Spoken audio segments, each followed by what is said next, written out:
বিচ্ছেদ তো সহজ না, খুবই কঠিন। আমি ভেবেছি যে এটা ঠিক হয়ে যাবে, আচ্ছা ঠিক আছে, ঠিক হয়ে যাবে।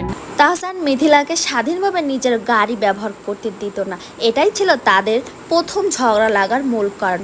এছাড়াও তাহসান এত টাকা কামাই করার পরেও কেন একটা ফ্ল্যাট মিথিলার নামে লিখে দিল না, এটা ছিল তাদের ঝগড়ার তৃতীয় কারণ।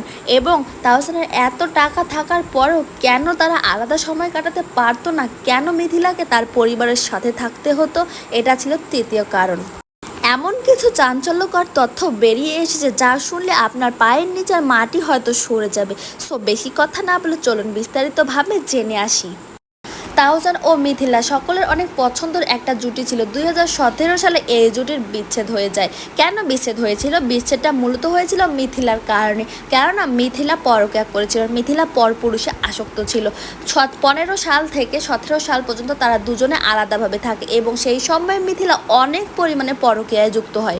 তাদের বিচ্ছেদের আগে তারা সেপারেশনে 2 বছর ছিল। সেপারেশনে থাকাকালীন সময়ে মিথিলা পরকীয়ায় যুক্ত হয় এবং পরকীয়ার সময় তার বেশ কিছু ভিডিও ছবি ফেসবুকের মাধ্যমে ছড়িয়ে পড়েছিল এবং সেগুলো সুন্দরভাবে ফেসবুকে আছে, এখনও আছে। আপনারা একটু ভালো করে খেয়াল করলে সেগুলো দেখতে পারবেন।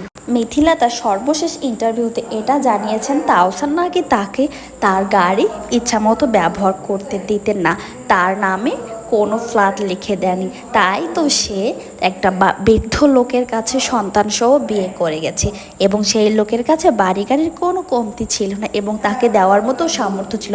বর্তমানে তাহসান এবং রোজার বৈবাহিক জীবনটা এত সুখের দেখে মিথিলার মেনলি জ্বলছে, তাই তো সে এসব কথা সামাজিক যোগাযোগ মাধ্যমে বলছে। হ্যাঁ ভিউয়ার্স, এটাই সত্যি। আপনাদের কি মনে হয় ভিউয়ার্স? যদি আপনাদের কোনো কিছু মনে হয় তাহলে অবশ্যই আপনাদের গুরুত্বপূর্ণ বক্তব্য কমেন্ট সেকশনে, কমেন্ট অপশনে সুন্দরভাবে লিখে জানাবেন। এবং মিথিলা এত পরিমাণে হিংসা মনোভাব নিয়ে এসব বলেছে অবশ্যই কমেন্ট করে